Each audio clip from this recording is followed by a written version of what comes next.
आज मैं Balaghat investor summit में आप सबका हृदय से स्वागत करता हूं, अभिनंदन करता हूं। मैं वर्चुअली जुड़ा हूं आपसे, लेकिन दिल से भी जुड़ा हूं। बालाघाट अद्भुत संभावनाओं वाला जिला है। यहां वन संपदा, यहां खनिज संपदा, यहां जल संपदा, यहां जन संपदा, यहां कृषि संपदा, एक नहीं अनेकों संपदाओं का भंडार बालाघाट। और जैसा आपको अभी बताया, भाव ने, रामकिशोर जी ने, लाल सिंह जी ने और हमारे उद्योग मंत्री जी ने, मैं आपको आश्वस्त करना चाहता हूं, ये इन्वेस्टर समिट केवल कर्मकांड नहीं है। बालाघाट जिले को बेरोजगारी मुक्त और रोजगार युक्त जिला बनाने के लिए हम इन संभावनाओं का दोहन करना चाहते हैं। मैग्नीज, कॉपर, अभी बात हो रही थी धान की, अपना चिन्नौर, दुबराज, जीरा शंकर। मैं जब एक चुनाव प्रचार के दौरान बालाघाट जिले में गया था, बहुत पहले की बात, तब मैं पार्टी का पदाधिकारी हुआ करता था। एक गांव में हमारे भोजन की व्यवस्था थी। अब भोजन में अगर भोपाल तरफ आप आ जाए तो चावल कम चलता है, रोटी ज्यादा चलती है। लेकिन मैं भोजन के लिए बैठा तो चावल से ऐसी सुगंध आ रही थी कि खाने के पहले तो लगा कि उसको सूंघते ही चले जाए। अद्भुत चावल। हमारा मैग्नीज, हमारा कॉपर, मोबाइल काम कर रही है, लेकिन इसके बाद भी उपलब्धता है। उसमें मुझे खुशी है आपकी जानकारी में,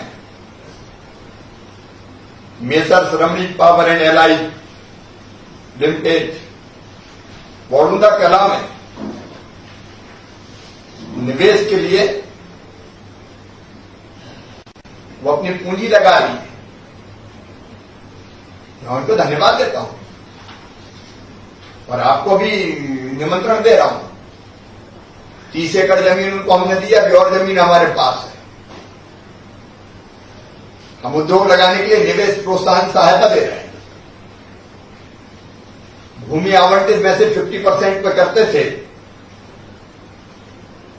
जो रेट्स हैं गाइडलाइन उसके, लेकिन अब 25% की अतिरिक्त छूट भी दे रहे हैं। विद्युत शुल्क में छूट दे रहे हैं, विद्युत टैरिफ में रियायत दे रहे हैं,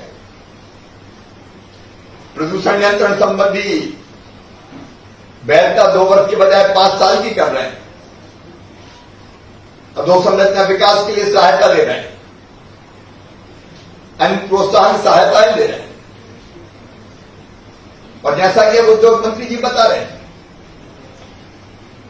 नया निवेश का माहौल बालाघाट में है। लगभग 4000 करोड़ रुपया निवेश करके हम 7 से 8000 लोगों को प्रत्यक्ष और अप्रत्यक्ष रोजगार देंगे। आत्मनिर्भरता के लिए रोजगार जरूरी है और रोजगार उत्पन्न होंगे उद्योगों से भी। हमको कच्चे माल का वैल्यू एडिशन करना पड़ेगा, और चाहे वो हमारी खनिज हो, खनिज का वैल्यू एडिशन हो, या खनिज के अलावा धान में अपार संभावना है। नई धान की नीति लेके हम आ रहे हैं। राज्य की भी न्यूनतम समर्थन मूल्य पर खरीदी हुई धान की भी मिलिंग हो सके और लोगों को रोजगार भी मिल सके। और बालाघाट में तो कबेलू बहुत अच्छा होता था, धीरे धीरे पक्की छतों ने कबेलू का काम कम कर दिया। लेकिन आजकल इको फ्रेंडली मकान बनाने की होड़ लग रही है। अगर थोड़ा डिजाइन बदल दिया जाए तो फ्लोर डिजाइनर, फ्लोर टाइल्स और प्री फैब्रिकेटेड छत का निर्माण फिर से किया जा सकता है। और इसे कबेन के क्षेत्र में भी अब टेक्नोलॉजी बदल रही है, आवश्यकताएं बदल रही है। इस इंडस्ट्री को फिर हम पुनर्जीवित कर सकते हैं। बालाघाट के बांस का तो जवाब ही नहीं है। क्या मोटा बांस होता है, कटंगा। अब बांस से जितनी तरह का फर्नीचर बन रहा है, अरे जंगलों में भी बांस है और किसान भी बांस उगा रहे हैं। बालाघाट के लोग, जिले की जनता पर्यावरण को बहुत प्यार करती है और इसलिए बांस की खेती भी कर रही है। निजी भूमि पर भी बांस का उत्पादन भी कर रहे हैं। इसलिए बांस के रूप में कच्चा माल आपके पास उपलब्ध है। फर्नीचर निर्माण, अगरबत्ती की काड़ी से लेके अन्य उत्पादन के क्षेत्रों में भी आप कदम बढ़ा सकते हैं। टूरिज्म की भी अपार संभावना है। बांधवगढ़ बगल में ज्यादातर बालाघाट जिले में ही है। बांधवगढ़ अगर जाओ तो कई बार टाइगर से हैंडशेक करने की नौबत आ जाती है, आमना सामना हो जाता है। होटल, रिसोर्ट, वेलनेस रिसोर्ट्स, इसमें भी निवेश किया जा सकता है। आज की ये इन्वेस्टर मीट बालाघाट के औद्योगिक विकास में मील का पत्थर साबित होगी। बहुत बहुत धन्यवाद।